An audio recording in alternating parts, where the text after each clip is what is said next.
m'appelle Amae Ouda, je suis secrétaire au GEM. Quand l'animateur n'est pas là, j'assume l'ouverture et la fermeture et ça me rend utile et responsable.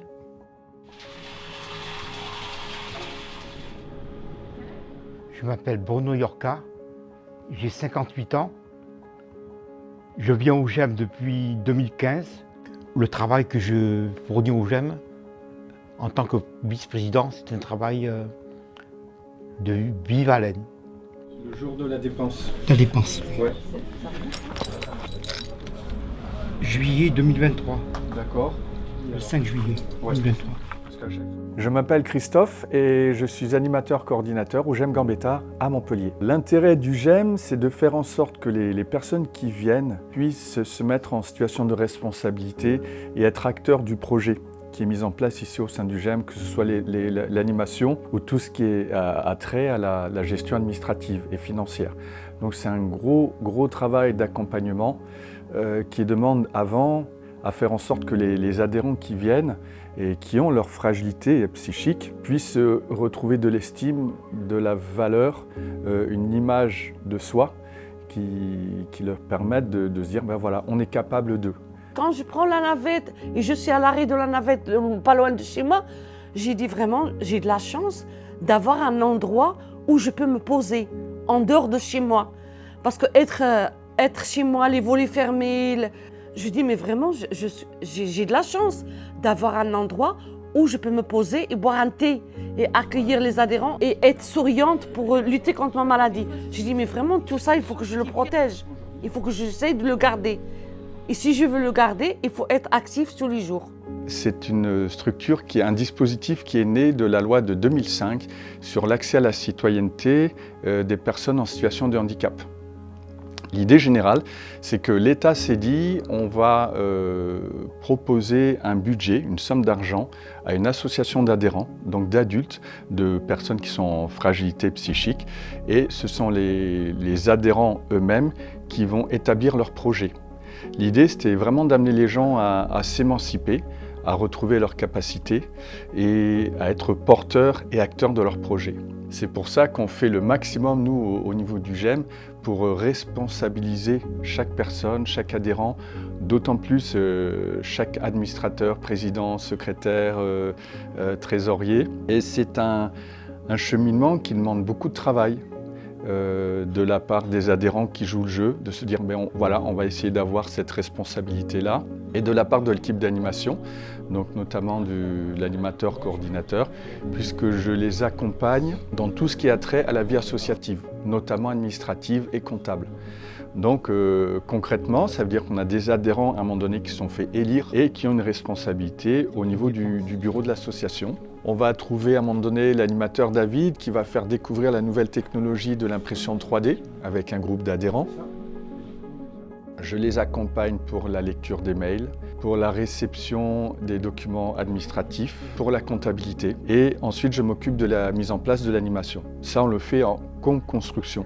Chaque personne qui vient au GEM Gambetta, c'est une personne spéciale que j'affectionne particulièrement parce que je sais qu'elle est bienveillante. Je connais les gens qui viennent au GEM, je connais leur parcours, je veux les aider pour si elles ont un coup de mou, ou si elles ressentent un peu de nostalgie ou elles se sentent mal dans leur peau, je peux les diriger vers, leur montrer la voie à suivre pour qu'elles puissent se sentir bien. Comme nous avons des personnes au parcours très différents, en tout cas au GEM Gambetta, c'est intéressant parce que là où une personne va avoir une faiblesse, c'est une autre personne qui pourra prendre le relais. Certains vont savoir compter, d'autres vont être plus à l'aise à l'oral, d'autres vont être plus à l'aise dans la compréhension de ce qu'il faut faire, de la stratégie. Donc on arrive à avoir un bureau ici au GEM avec chacun sa tâche, chacun son rôle, avec l'accompagnement des animateurs.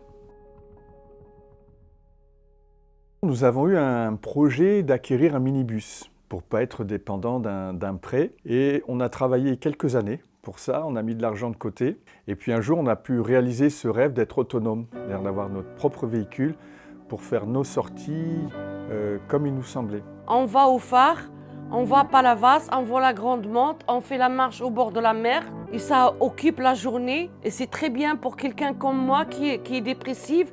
Ça m'occupe un peu quand je fais des sorties, ça m'occupe et me rend heureuse. Les sorties, donc, c'est une occasion de nous retrouver en dehors du GEM, dans un autre contexte.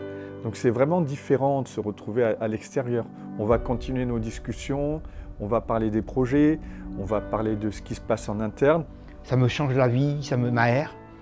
Après, je sais que je peux donner quelque chose de positif au GEM. Parce que je suis sorti de mon isolement, de ma solitude. Le GEM me sert à équilibrer mon quotidien et ça m'aide à être active.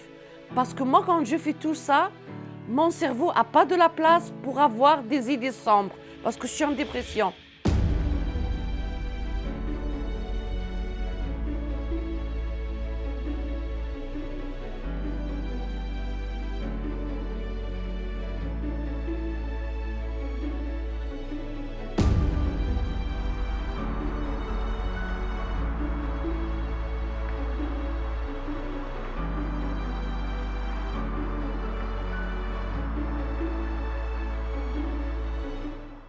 On a un rituel lors des sorties au GEM, c'est d'aller prendre un café. Alors ça nous permet de nous retrouver ensemble dans des temps informels, mais tout en restant en lien dans la discussion, dans l'échange les uns les autres, pour parler aussi bien des projets à venir que de ce qui se passe actuellement au GEM. On se donne rendez-vous à un endroit à la sortie de Montpellier pour pouvoir sortir rapidement. Tout le monde embarque et on est parti sur les routes de l'évasion. La vie qui se passe au sein du minibus, elle compte aussi. C'est là qu'il y a tous les échanges, il y a la musique, il y a parler un peu de ce qu'on va faire pendant la sortie. Donc c'est vraiment on va dire un rituel, mais qui je pense est attendu par tous les adhérents qui participent aux sorties.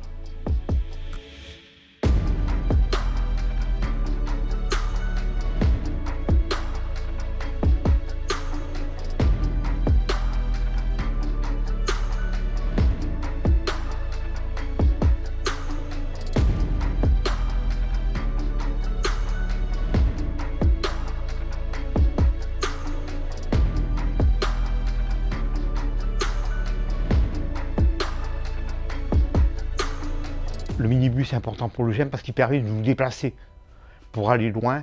On discute de nous, on discute qu'est-ce qu'on va faire après la sortie. Quand il y a des sorties comme ça, moi j'essaie d'oublier tous mes soucis de la vie et j'oublie ma maladie en fait.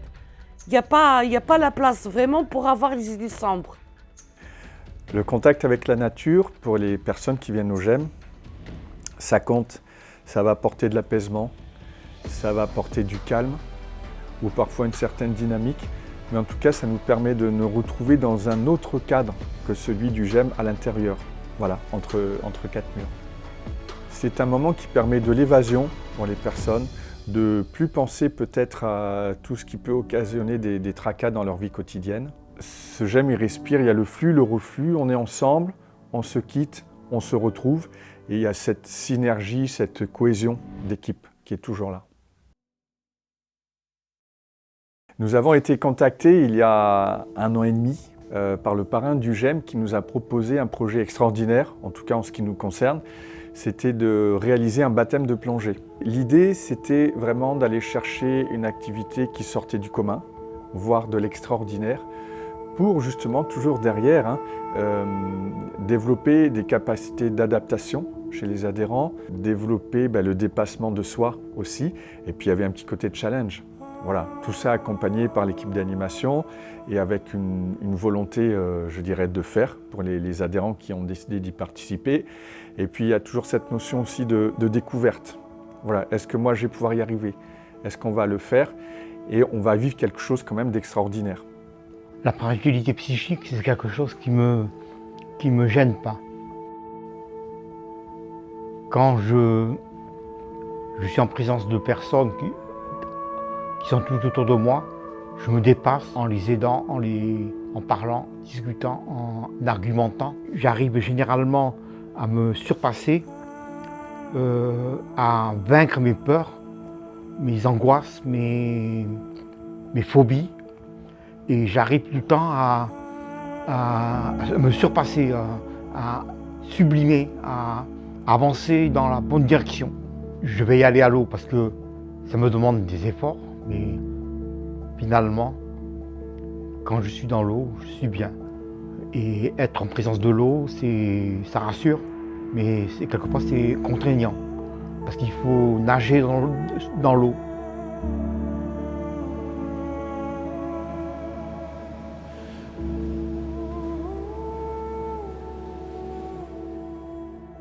Nous essayons au maximum de travailler sur l'estime de soi, sur l'image de soi, sur les capacités qui parfois sont mises en sommeil par la maladie. C'était intéressant parce que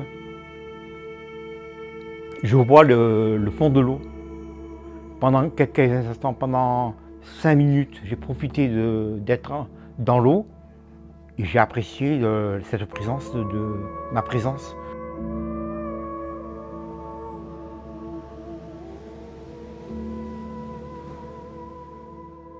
Cette plongée, elle a eu lieu en 2 temps, d'une part avec les animateurs et après avec les adhérents.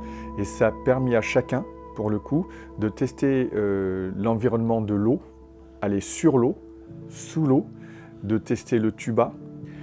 Ensuite, on est allé en pleine mer. Donc là, c'est les animateurs qui ont pu plonger. Les adhérents, on les amène à se dépasser, à développer leur capacité d'adaptation et puis la confiance aussi. Et le fait que, comme c'est en groupe, on a un peu moins peur, on se renforce plutôt que d'être tout seul.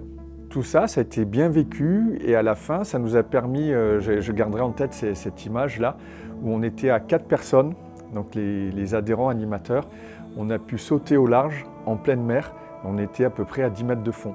Donc on a pu évoluer nous, c'est quelque chose qu'on ne fait pas tous les jours, autour du bateau et revenir après en nageant par nos propres moyens. À la fin de la journée, en revenant à quai, il y a un rituel qui est important et que nous, en tout cas, on a apprécié et que je trouve amène une reconnaissance au niveau des adhérents. Il y a eu la distribution des diplômes. Donc chacun a eu droit à un diplôme avec son nom, son prénom et daté du jour, comme quoi il avait effectué son baptême de plongée. Donc là, on est allé au bout de l'objectif et ça, je trouve c'est super renforçant pour nos adhérents.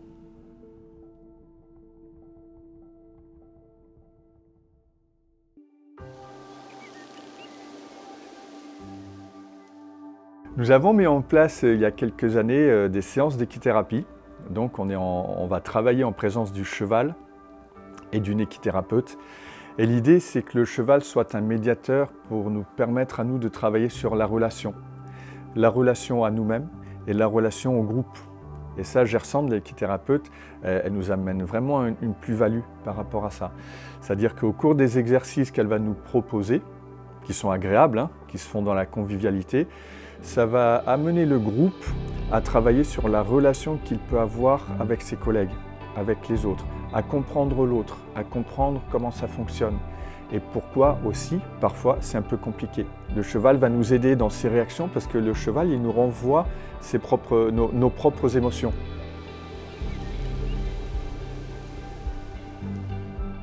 Quand je vois le cheval, il m'inspire. Je dis, mais je peux le prendre en charge. Je peux faire quelque chose avec lui, marcher, ou il peut trotter, il peut galoper. Il se met tout le temps à côté de moi, donc il respecte ma vitesse. Et donc en équithérapie, avec le cheval, eh bien, il nous sert de médiateur pour appuyer sur telle ou telle fonction cognitive qu'on va mettre en place, qu'on va réveiller ou qu'on va renforcer. Et ça, à vivre, c'est vraiment c'est fabuleux. Parce qu'être en présence du cheval, de le soigner, de le caresser, de le toucher, d'écouter sa respiration et de voir la réaction qu'il nous renvoie, c'est vraiment quelque chose de fabuleux qui nous fait avancer, qui fait avancer les adhérents. Ça change de l'environnement de la ville, c'est plus serein, plus détendu, c'est un peu la campagne. Tout ce qu'on va travailler, nous, en séance d'équithérapie, ça va beaucoup nous aider après en revenant au GEM. Parce que ces notions de respect des uns des autres, de confiance, de valorisation, de réussite et de connaissance de soi, ben ça va aider vraiment beaucoup les adhérents à être plus dynamiques et être plus en confiance dans la vie du groupe. On a remarqué au fil du temps que les adhérents qui viennent au GEM, au bout de plusieurs semaines ou plusieurs mois, reprennent confiance en eux, et du coup se mettre sur des projets plus individuels, plus personnels en dehors du GEM. Et ça c'est intéressant parce qu'on a pu observer qu'à un moment donné, une personne avait envie de retrouver un emploi, donc de reprendre le contact avec le milieu du travail. Une personne a souhaité changer de tuteur, par exemple. Une personne a souhaité changer d'appartement. Donc tout ça, c'est beaucoup d'énergie pour les personnes qui viennent ici. Donc tous ces changements-là, je trouve que c'est important et c'est positif pour nous. Et en tout cas, c'est ce qu'on essaye d'accompagner. La vie, c'est un combat, en fait, oui. C'est un combat de tous les jours. Tous les jours, il faut se battre. Il faut se battre pour lui, pour sa vie, pour tout. Le travail en synergie, c'est particulier au GEM, puisque les professionnels, ou le professionnel ici, va travailler en collaboration avec des adhérents, avec des adultes qui ont leur fragilité. Mais nous, cette fragilité, on va essayer d'en faire une force. On va essayer de faire en sorte que les gens puissent se dépasser, d'aller au-delà, pour se dire à un moment donné, mais oui, je suis capable, je peux le faire. Et on est toujours dans cette idée de, on a une idée de faire quelque chose, on le fait et on l'a fait. On a réussi à le faire.